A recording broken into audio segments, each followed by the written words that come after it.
Баршаңызға қайырлы күн. Менің каналыма қош келдіңіздер.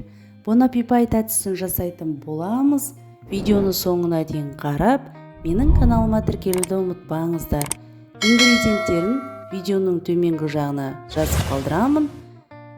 Қантқа бөлме температурасында еріген сливочный масло салып, електен өткізілген ұнымызға разрыхитель салып, осылай араластырып, ыдысымызға салып, 2 жұмыртқаның сарысын салып, әуелі силиконовый күрекшемен араластырамыз, сосын қолымызбен араластырып тесто жасаймыз.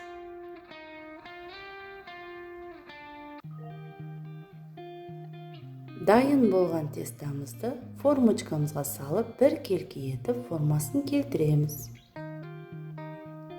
Шаншықының көмегімен осылай тесіп шығамыз, көтеріліп кетпеу үшін.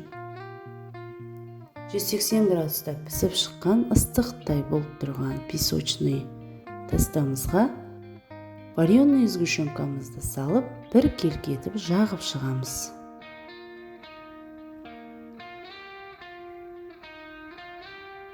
Бетіне банан қойып шығамыз. 1-1,5 банан кетеді.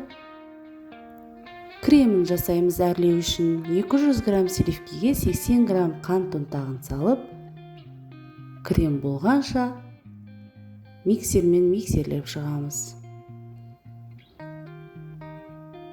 Дайын болған кремді кондитерлік пакетикке салып, осылай әрлеп шығамыз.